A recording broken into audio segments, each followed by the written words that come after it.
Welcome to the MBD podcast, the show where we dig into what's actually working or not when it comes to scaling businesses with the people who've been there. Today's guest, Jarret, has that experience, and I'm going to let him introduce himself and give you guys some insight into exactly what it is that we do, or he does. Yeah. My name is Jarret Streiner. I'm the Director of Marketing at Accelerance.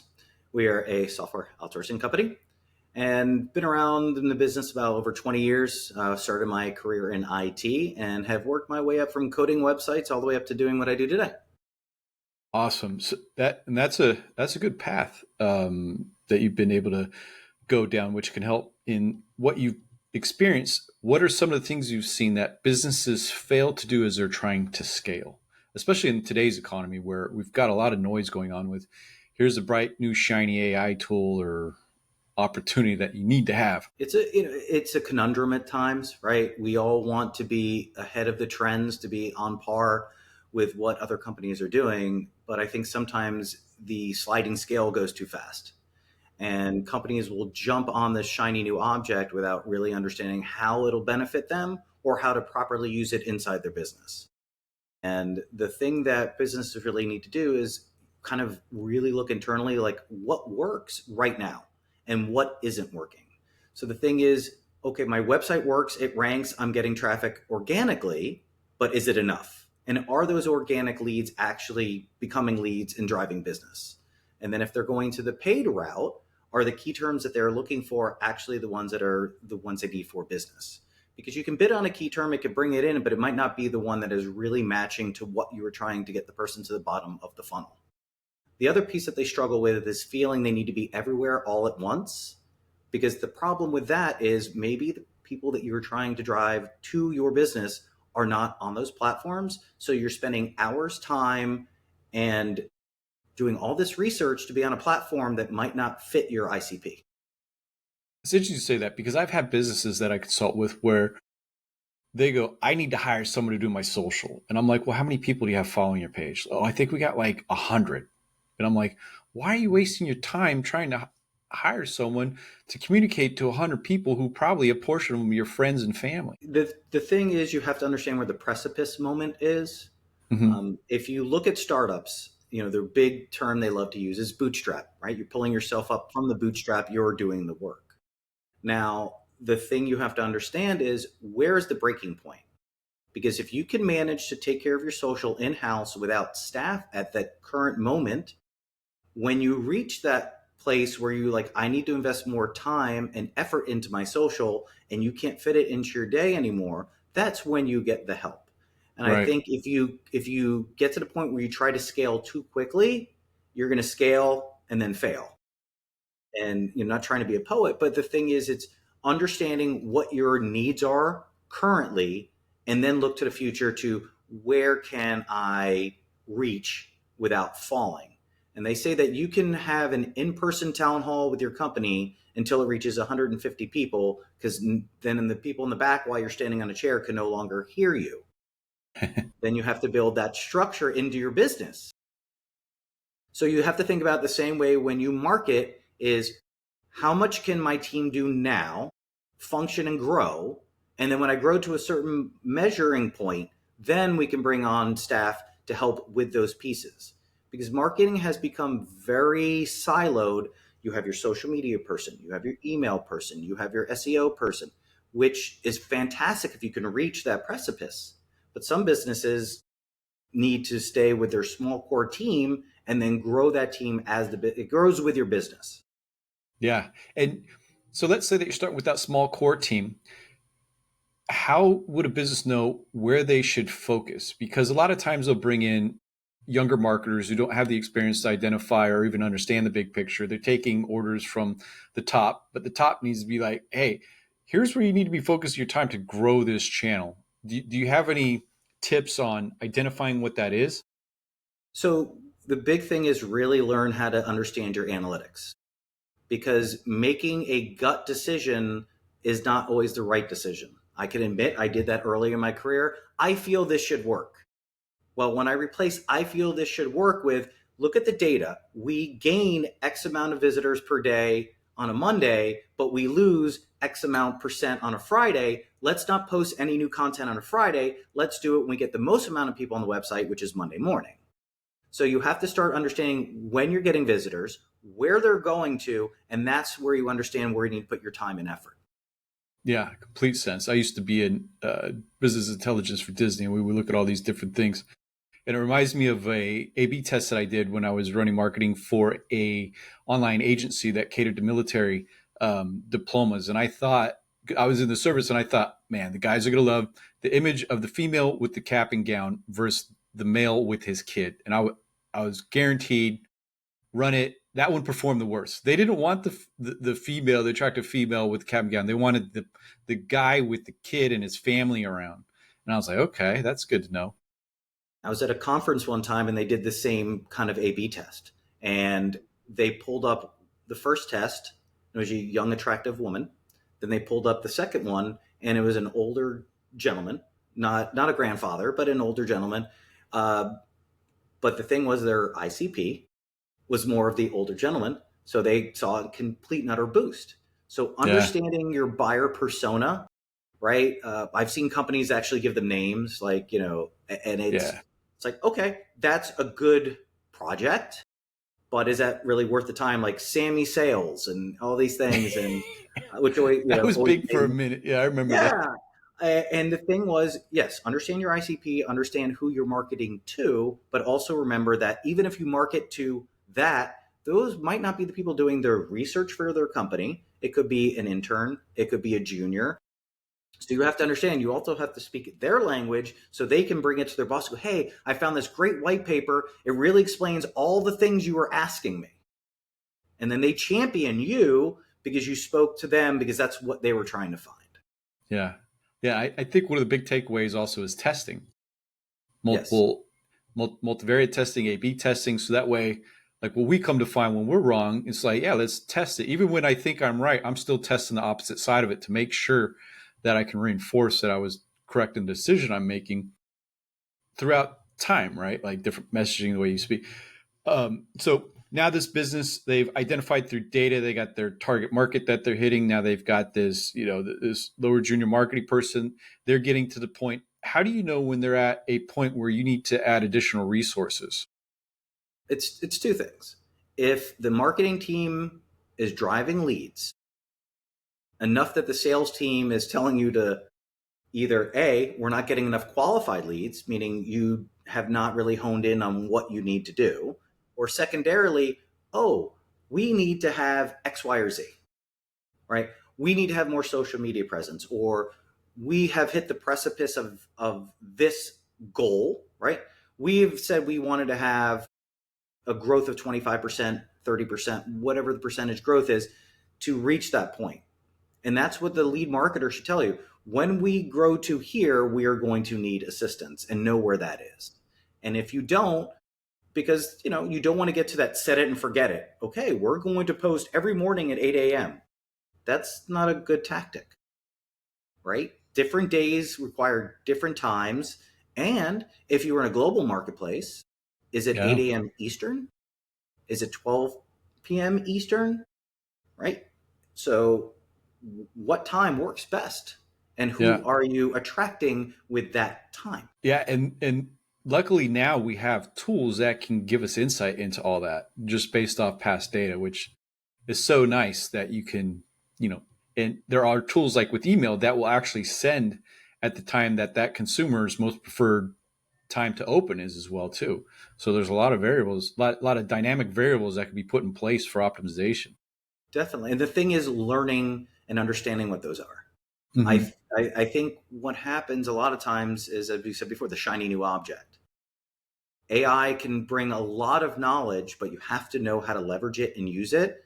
And you have to understand what the export of that is and how to make actionable items from that. Yeah.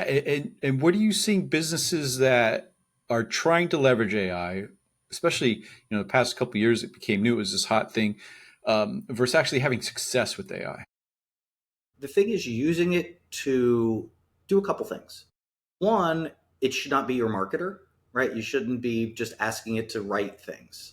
There still needs to be a humanistic side to your content. It can help you gather information. It can help you structure information. And I think thinking that, okay, I'm going to replace all these people. No, you create efficiencies by using it because you can cut down the amount of hours you might spend using it. I think it's very helpful when you get a tool like Canva, which actually might help someone who's not 100% design focused.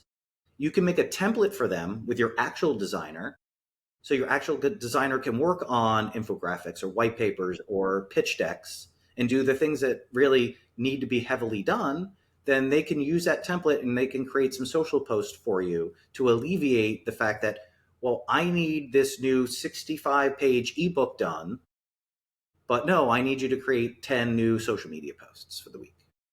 Yeah, I use Canva a lot. I actually just use it for a client to do that exact thing. And I've also just come across something called Gamma, which I'm Mhm. currently testing out, that does what you're saying and takes that content, puts it in social media posts, but also creates the ebook or the PDF that I'm looking for as well too. And having a lot of fun with that one. So now you got these tools, they're working together. So now on your front, how are you guys with your company? How are you guys acquiring new leads? What are you doing to get new business?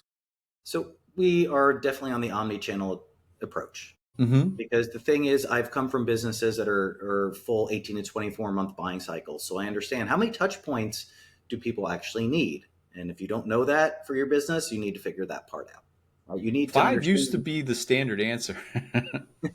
Well, I mean, if the longer the buying cycle, you have to think if it's going to Yeah, be 18 to 24 months, they need to have something in their hand every month, yeah. right? It's my favorite business school response. It depends. Right. It always depends because you can have somebody that knows what they want day one and they don't need to digest every single piece of content. But then there's a book called They Ask, You Answer. And in Mm-hmm. it, there's one gentleman that wanted to put in a pool and he digested like 500 pages or more of content from somebody's website before he put in his pool. Hyper analytical. So those are the things like you're going to get that one person that is what they need to do to be ready. But then you might get the one person that reads one piece of content from you that Mm-hmm. gives them the answer they were looking for before they engage. Yeah, what I think you're also describing is the personality traits that you need to be able to present for, right? The 4 different ones where you just describe the direct who's ready, like, okay, this is it, we're going to go with it. And then you have the hyper analytical who's gone, okay, I need to research as much of this as possible, essentially become an expert on the process. So that way, when these people get here, I can then say, hey, are you doing this in the pool? Are you adding that? And they have more control of the process. So yeah, and having content for each one of those personality types is a big thing. So you're omni-channel, you're generating, and where are you finding kind of the most success in those touch points? Is it a combination of them that you're seeing, or is there like one particular piece or channel that you're finding kind of the primary success where everything else supports it? We're we're a good mix of organic as well as paid on Google. And that right there helps us a lot. We do a good amount for email marketing as well. Because the thing is with how we approach our services is you're coming in depending on what your first touch point is, there are other options to actually dig further. And if you come in, let's say you're interested in outsourcing your software to Latin America, we have a Latin American guide. You read that guide, well, the next thing you're going to want to read is a rates and trends guide. So you understand what price point you're going to be at. So by the time you speak to somebody, you're going to say, well, I really looked at maybe getting a junior developer from Argentina. And then you kind of have an idea. And then you can figure out, okay, well, this is the team you really need to build your project. And how am I going to go about it? Because the thing is, it's like you have people like, okay, I need to spend the least amount of money, but that means you might get the least amount of product depending on what's going on. The genius of what you said is you educated the potential client before they even spoke to you, and that is something that doesn't happen that often. And that is something that I think is a huge skill that you're applying into the business because you're essentially turning it into a warm lead before they even talk to you. That is, being able to do that is I think, I don't even say it's the holy grail, but it's the right thing. Because I've Right. seen enough digital content where what does this product actually do? Or what does this product actually solve? And one of the things I do is I will actually look at paid sponsored Instagram or Facebook or LinkedIn, and does it explain what it does? And you read the comments, and you're like, well, what does this thing actually do? Well, that means you failed because you really expect a consumer to continue to dig through the process to figure out what your company is offering. Why should I have to do all that? I don't want to do the work. You should do the work for me to tell me this is what we do, this is who we are, and this is what we offer. And if you know that ahead of time, you're 100% going to be more informed to understand how can I work with this company. And I'll say in SaaS, where you got these engineers creating these products and services, and they're the ones writing what their solution is, people don't speak engineer. And it's like every conversation I have with them, I'm like, look, I was able to figure it out on page 3 once I read through some of your case studies, but like, you need to talk to the person who's actually looking for the solution. You're not talking to other engineers. You're talking to business owners who don't have time to do what I just did. I'm like, you need to dumb it down to what like a 6 to 10-year-old would understand what it is, because then you solve the issue of communicating to the market. Yes. I used to have an SVP that said to me, speak to me like I'm in 5th grade. And I didn't get it the first time he said it to me.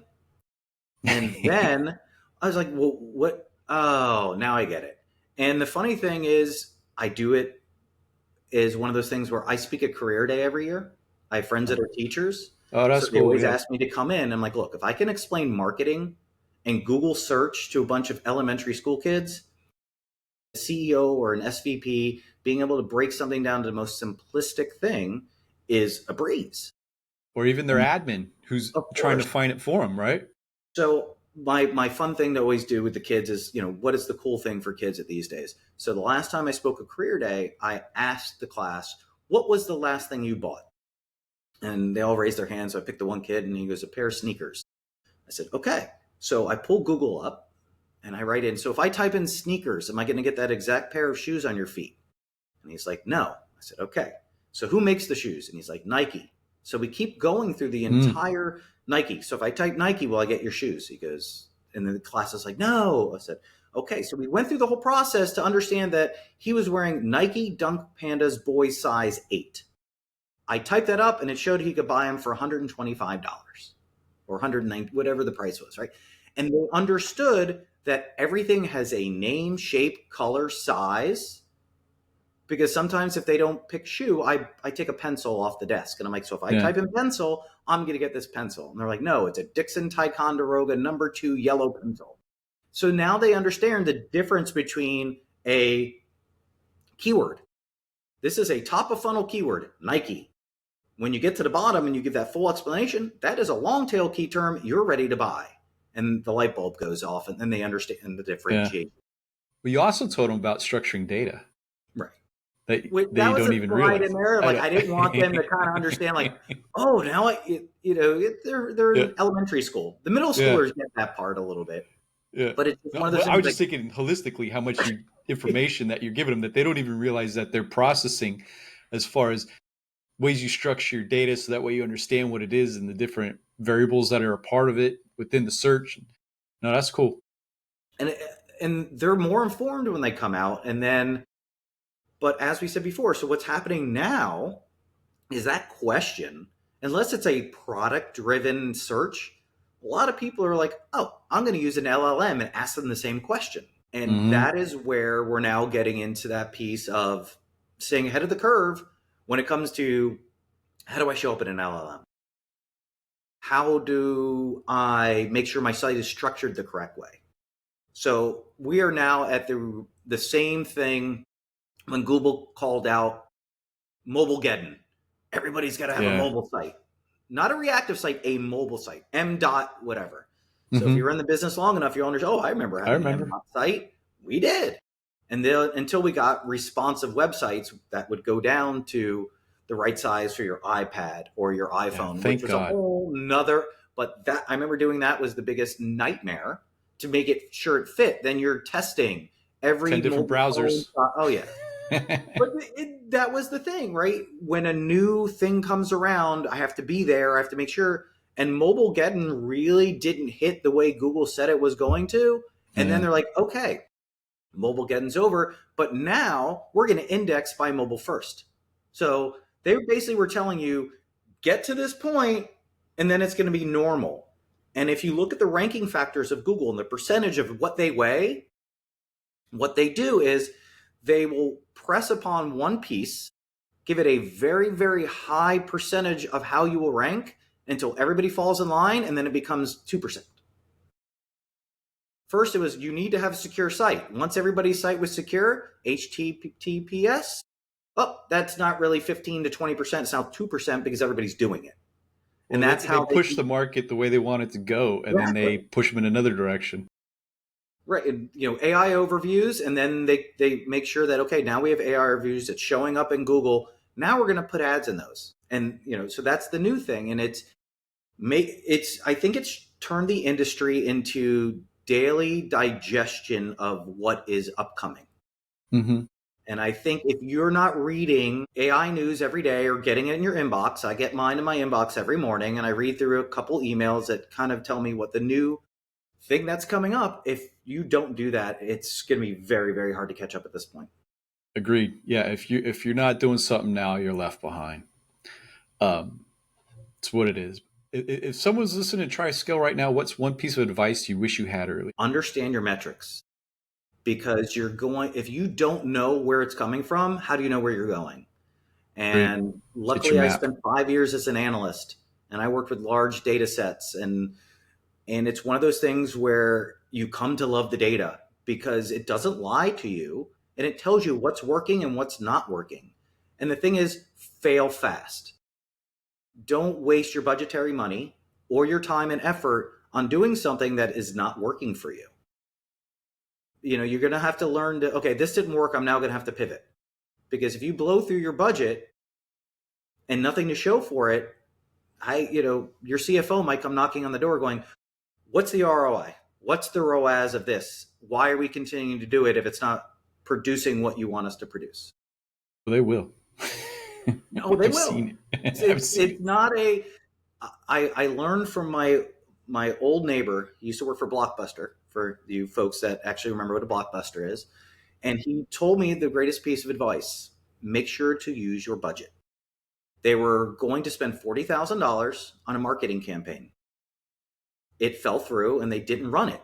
And then the following year, his budget was cut by $40,000 because they did not launch that one campaign. And they said, well, you managed to be able to do what you needed to do without that $40,000. So manage your budget wisely. Great. No, great piece of advice. Where can people connect with you or learn more about what you're doing? So the company I work for is called Accelerance. You can find us at accelerance.com, and you can find us on LinkedIn, Facebook, and Instagram. Awesome, man. Thank you for taking the time. Thank you, Jason.